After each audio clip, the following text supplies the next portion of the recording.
Have you ever wondered why some businesses seem to effortlessly integrate new staff into their culture and build high-performing teams where others just struggle continuously?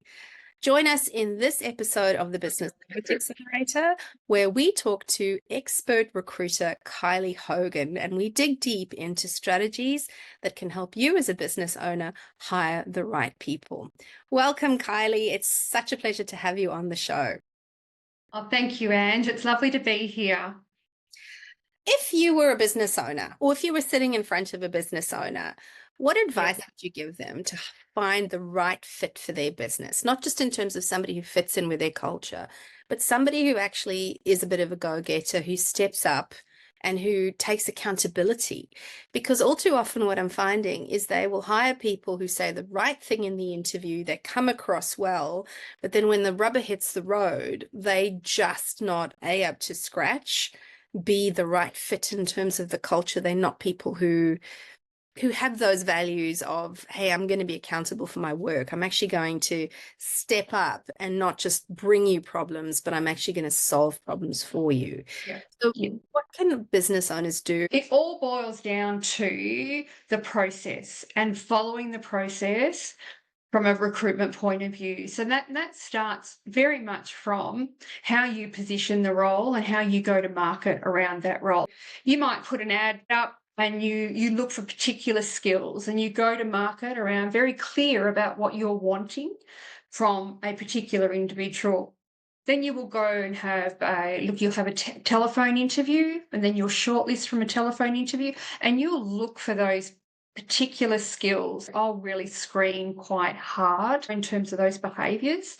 And then you'll go to your one-on-one interviews where you'll do a deep dive behaviourally around those competencies that you're looking for. So you'll ask quite particular questions around those competencies. From there, you can look at assessments that will identify do candidates particularly have those skills, and those assessments can be personality based. Certainly emotional intelligence assessments now are a key assessment that are used now. I actually use them a lot in my recruitment process to identify adaptability, responsibility, accountability. They do show whether people have got higher ability in those particular areas. But also people underestimate the power of referencing.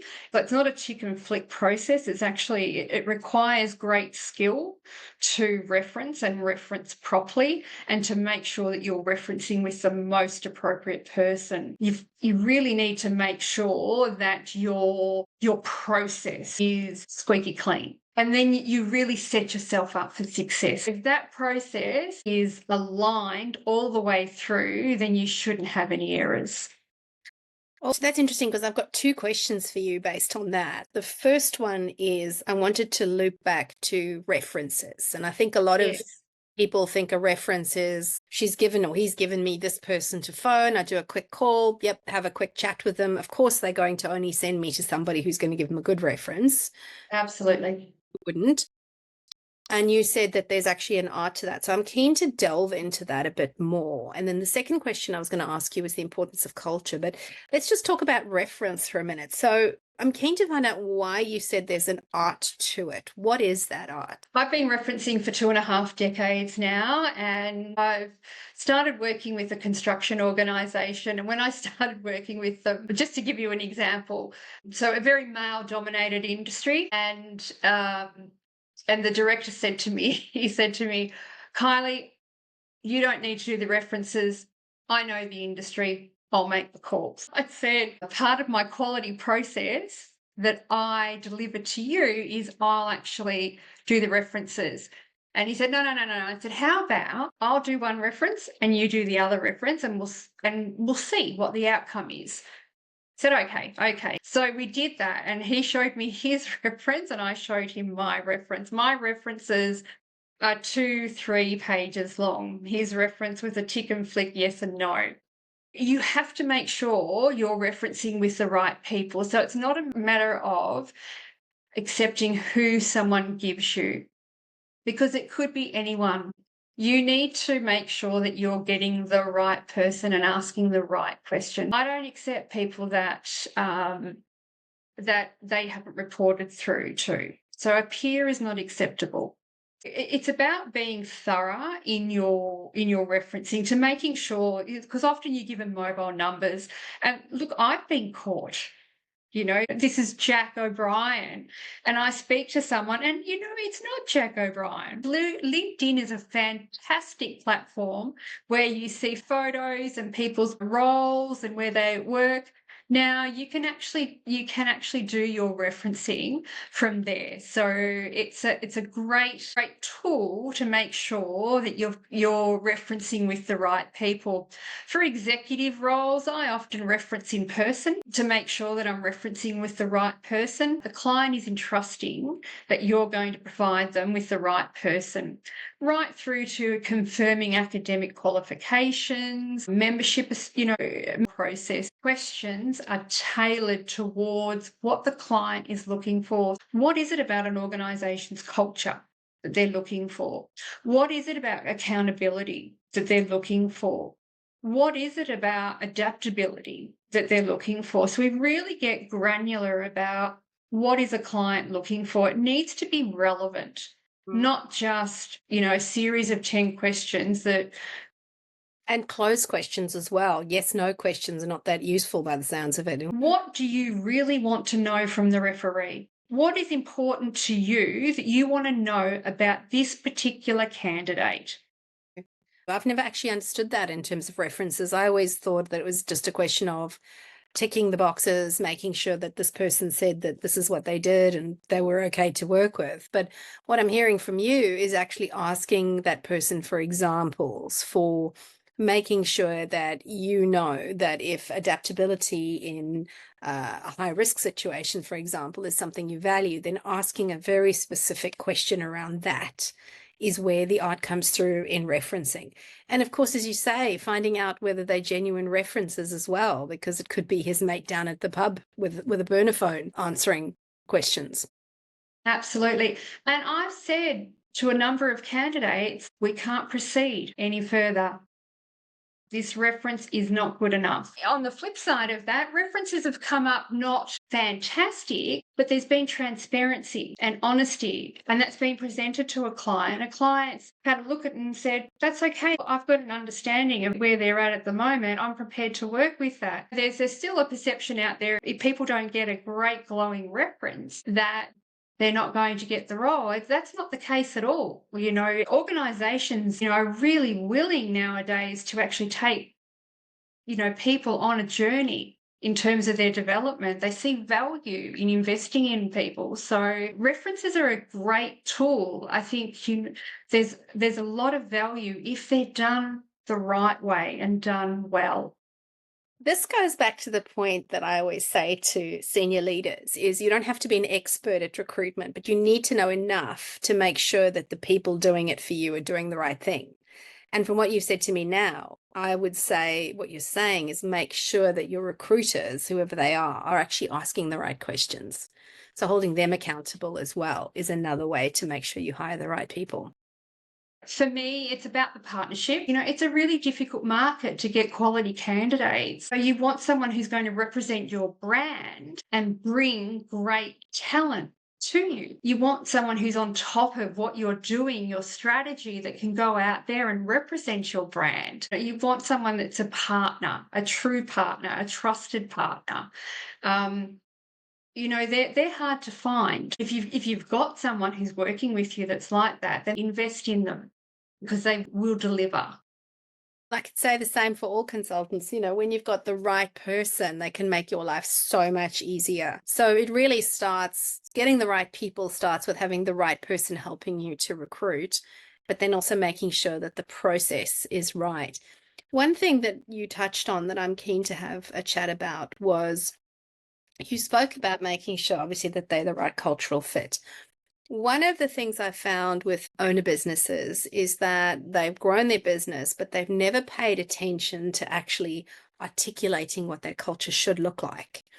And I've worked with businesses ranging from $5 million to literally $90 million businesses where I've done a diagnostic with them and I've discovered actually we don't have any articulated values. Now, of course, every business has values, because by nature, that group will have a set of standards that they hold each other accountable to.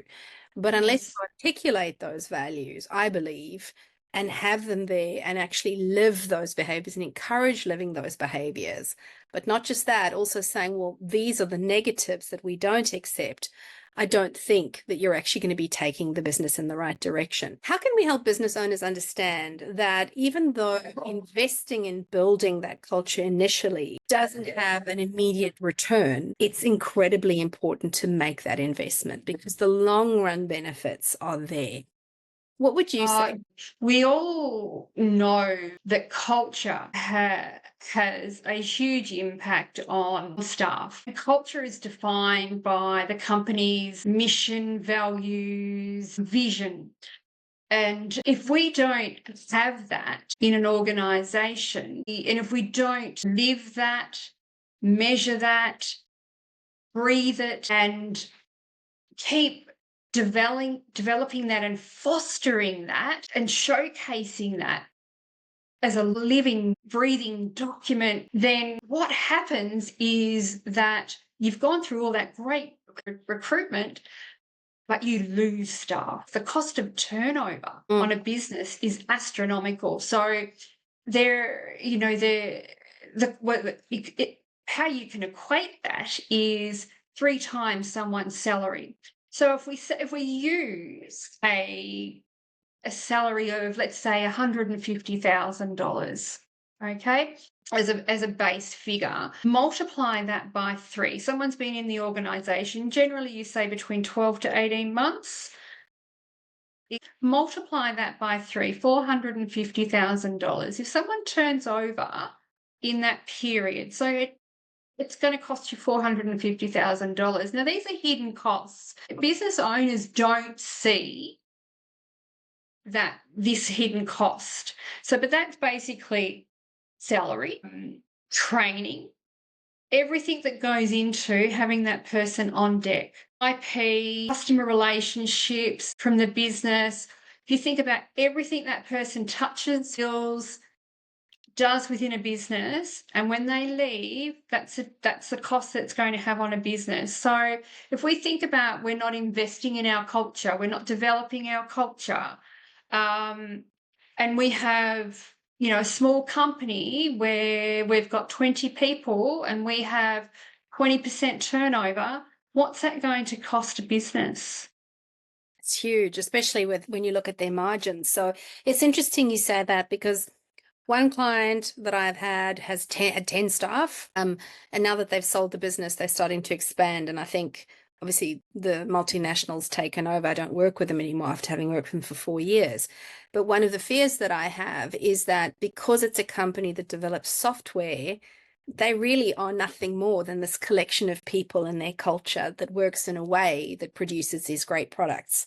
And to then Yes. suddenly hire another 3 people, which is nearly 30% more, and not Yes, that culture is a real danger.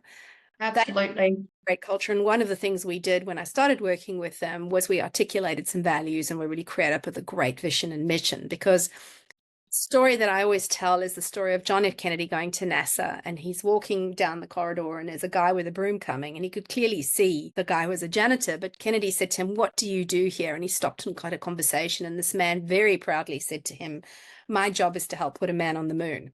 Now, not every company is going to put a man on the moon, bring about world peace, or solve the cancer problem, but everybody wants to belong somewhere. So to have a vision or a mission and also a set of values that is not just a motherhood statement, like to be the world's leading blah, blah, which I think is just a completely useless mission or vision to have. And then stupid values, what I call stupid values, like integrity. What business is going to go, no, we don't value that. We're going to hire people who lie and cheat. You know, that's a ticket to the game. You need values that really embody what you want in that business. But I've got another client, I've been working with them for about a year and a half. What I've noticed, and unfortunately it's not part of my remit, but what I've noticed is that they have quite a high turnover. On a staff Okay. 15, they lose 2, maybe 3 people a year. And in some instances, it's been a question of actually, this is not the right fit. We have to move them on. The other Okay. problem I've noticed is that they will sometimes hire a person, but then there's that lack of managerial courage to actually say, this is not working for us. I think we need to part company.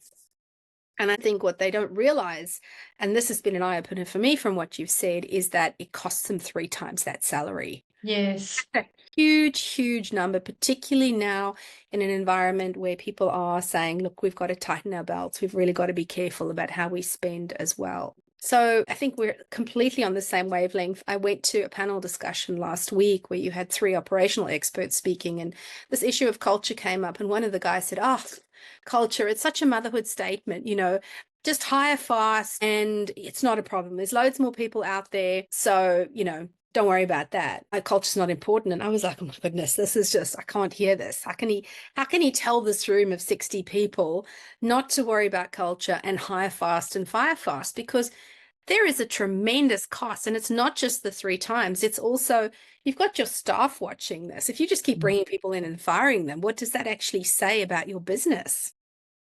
But also the brand damage, because that gets out.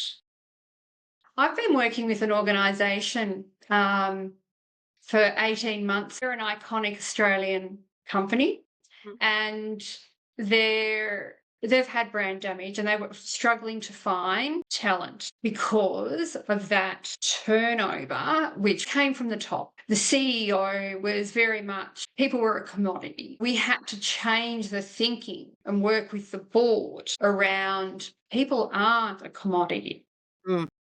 Now we're starting to see more retention, but that's a long journey. It's surprising that sentiment is still out there, but it's huge. Businesses don't survive with that mentality. I was completely gobsmacked at this, and you had people nodding their heads behind me because, unfortunately, people don't know what they don't know.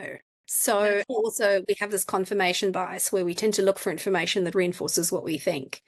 But if you don't have the right leadership in a business, I always talk about, to really execute well, to create those breakthrough results in a business, you need the right systems and you need the right leadership, the right behaviors. And there's a lot of systems out there. Also in this panel discussion, one of the guys said, look, there's a lot of systems out there, but what's missing is that emotional intelligence. That's right. I love Judge Judy's comment. She made a comment once about the fish rots at the head, and culture business is very much like that. So to hire the right people and to create that breakthrough culture, you have to actually sometimes look and what you're doing to actually bring that about. And I love the fact that you and I are so aligned on our views on culture and making sure. I don't believe in the hire fast, fire fast. I think you should make sure that if this person is not the right person, that you can assess whether or not you can bring them up to speed. And if you can't, then you probably need to have a conversation, because that's also costly. But then it's not the person's fault necessarily that they're not the right fit. We have to look at how we've recruited this and what can we do better. One thing I'm keen to chat to you about is listening to this whole world of VUCA and AI at the moment. AI, how does that affect things? And for me, one of the last frontiers of really creating a unique selling proposition or a unique competitive advantage in a business is culture. And I think your role as a recruiter, and I know you do coaching as well, is now more important than ever, because we can replicate processes very easily. We can ask AI questions where before we'd need to find an expert to help us. But it's the people that are really going to make us unique as a business, and getting that right and making sure we pull the right people together. From your perspective, how do you see AI affecting the recruitment industry? AI certainly has its place. I think that as a support tool, absolutely, but people need people. It won't have the emotional intelligence.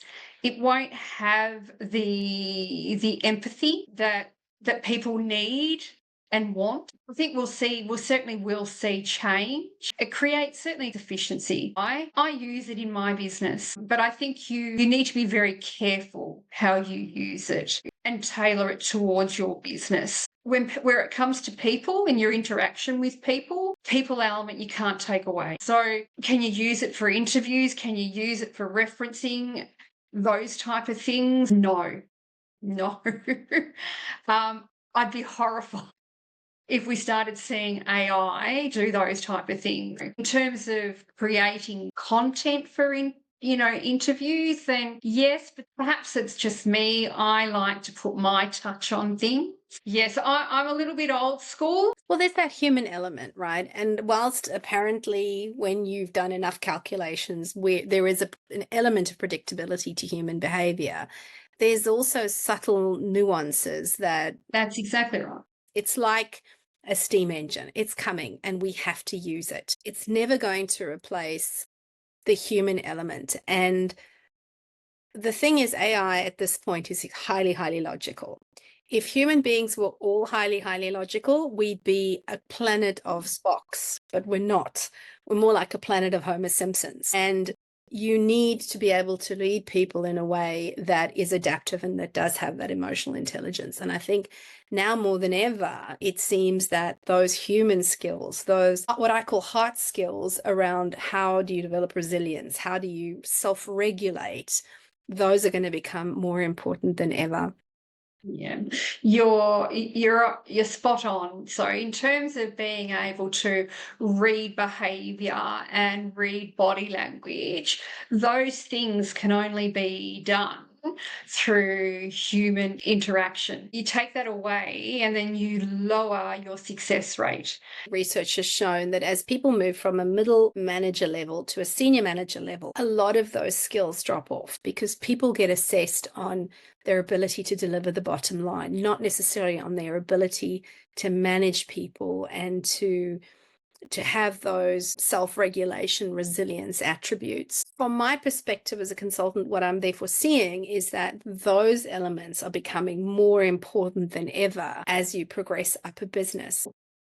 What advice would you give to senior leaders today to build those skills? Fine tuning those emotional intelligence competencies is really critical because what we're seeing now is a really large push to having emotional intelligence. People don't know what they don't know, but it's such, in terms of rounding out your skills. An example I can give you, I'm working with a very senior executive at the moment and brilliant person, very successful in their own right, technically brilliant.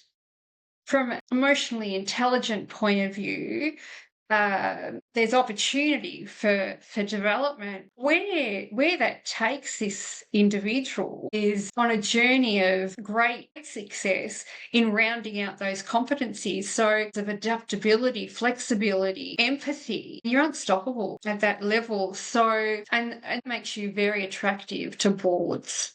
Very, very attractive to boards. It's interesting that you mentioned that. I've got a couple of clients where also technically brilliant, some earmarked for succession to even CEO level. And yet, when we dig down, I can see that there is that lack of emotional intelligence. They don't like managing people. I've worked with so many engineers over the years. It's that very analytical or direct, logical thinker who tends to think, well, I just don't understand why people don't do their jobs, right? It's in the job description. Why do I have to motivate them? If they don't do their job, you just fire them, sort of thing. And it's those people where it becomes quite difficult sometimes to get them to see that they have to develop that emotive side of themselves. I think this emotional intelligence assessment that you spoke about is a really, really useful tool. It's a brilliant tool, brilliant tool from a recruitment point of view, certainly from a coaching point of view. Um,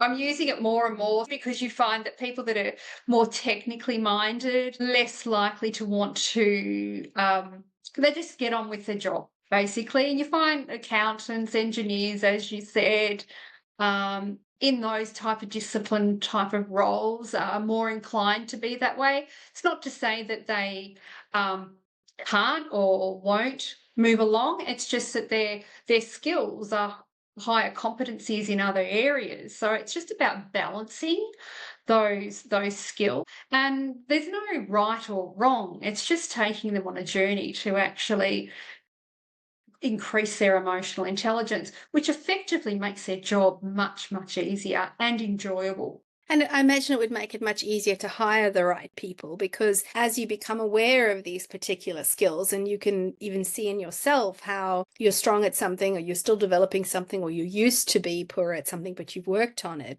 it becomes much easier to recognize these issues in the people that you're recruiting as well. Most certainly. So then you alleviate having recruitment problem. You reduce bad hires at the end of the day. As we come to the end of this interview, what 3 top tips would you give a leader to make sure that they hire the right person for their business in terms of their culture, as well as somebody who's going to be not necessarily potentially a future leader of the business, but certainly somebody who's going to be accountable for themselves and somebody who's going to be more of a problem solver rather than a problem detector?